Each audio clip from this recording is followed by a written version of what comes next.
નમસ્તે, જીગીસાની રસોઈમાં તમારું સ્વાગત છે। આજે આપણે ફરાળી ઢોકળા બનાવીશું।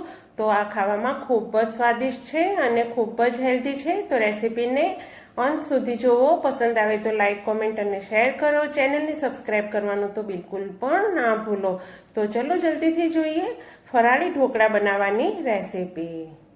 અહીંયા મેં એક કટોરી મોરૈયો લીધો છે। તો મોરૈયો દાણેદાર હોય છે, તો આપણે તેને પીસી લેવાનો છે। તો મિક્સી જારમાં હું આને દરદરો પીસી લઈશ। તો આપણે તેને સોજીની જેમ પીસવાનો છે, જેવી રીતે સોજી હોય છે તે રીતની। આપણે એકદમ બારીક આનો લોટ તૈયાર નથી કરવાનો। તમે જોઈ શકો છો કે મેં આને કેવી રીતે પીસી લીધું છે। એકદમ આપણે એને દરદરું પીસી લીધું છે।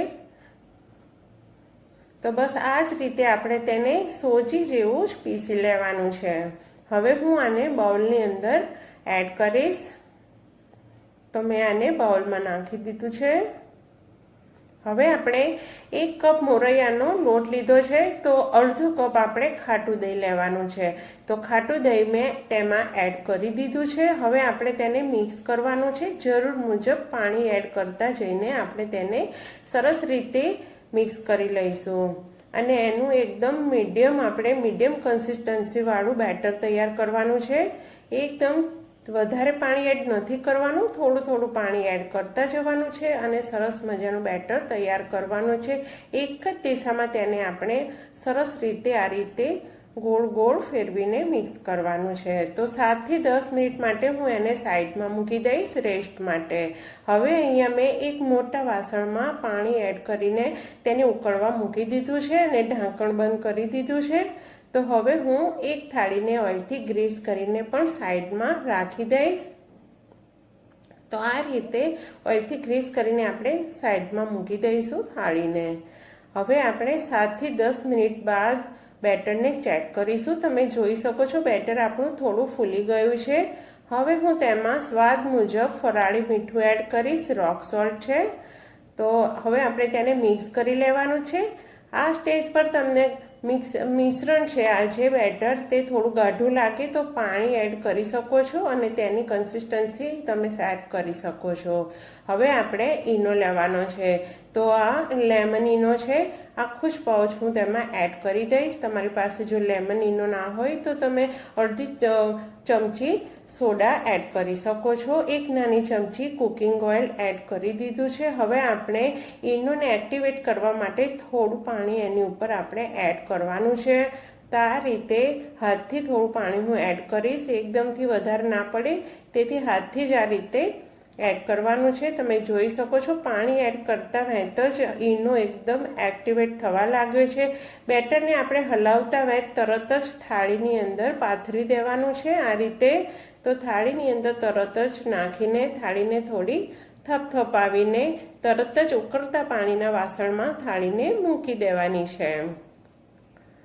તો હવે આપણે તેને ઢાંકીને હાઈ ફ્લેમ પર આને આપણે થવા દઈશું। 7 થી 10 મિનિટ લાગતી હોય છે હાઈ ફ્લેમ પર આને થતાં। 7 થી 10 મિનિટ બાદ આપણે તેને ચેક કરીશું।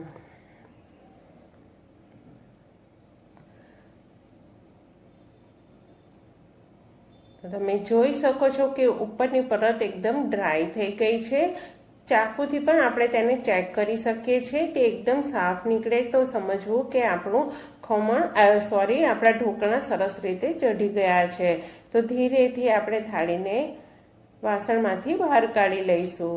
હવે આપણે તેના નાના કે મોટા જેવા તમને પસંદ હોય તેવા એ રીતના આપણે પીસીસ કરી લઈશું અને આ રીતે ચાકુથી તો ચોરસ પીસીસમાં કટ કરી લેવાના છે ઢોકળાને।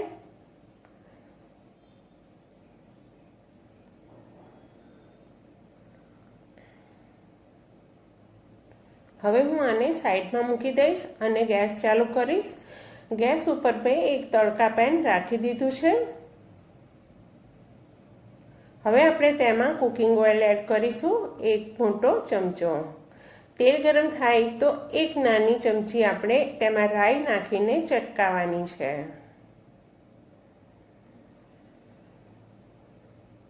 રાઈ ચટકવા લાગે ત્યારબાદ આપણે તેમાં કરી લીવ્સ એટલે કે મીઠા લીમડાના પાન એડ કરવાના છે. 3 થી 4 લીલા મરચાંને કટ કરીને એડ કરી દીધા છે. 2 નાની ચમચી સફેદ તલ એડ કરી રહી છું. હવે આપણે આ જે તડકો રેડી કર્યો છે તેના પ્રમાણમાં ચપટી આપણે ફરાળી મીઠું નાખીશું. બધું સરસ રીતે મિક્સ કરી લઈને આપણે ગેસ બંધ કરી દઈશું. હવે આપણે આ જે તડકો રેડી કર્યો છે તે આપણે ઢોકળાની થાળીમાં પાથરી દેવાનો છે. તો નાની ચમચીની મદદથી આપણે થોડું થોડું બધા જ ઢોકળા પર આ રીતે આપણે જે વઘાર તૈયાર કર્યો છે તે પાથરી દીધો છે. કિનારી ઉપર પણ થોડું આ રીતે આપણે પાથરીને સ્પ્રેડ કરી લઈશું. બધો જ વઘાર સરસ મજાનો એક સમાન મેં સ્પ્રેડ કરી દીધો છે થાળી ઉપર. તો ઢોકળા આપણા સર્વ કરવા માટે તૈયાર છે. ફ્રેન્ડ્સ, તમને મારી આ ફરાળી ઢોકળાની રેસિપી પસંદ આવી તો વિડીયોને લાઈક, કોમેન્ટ અને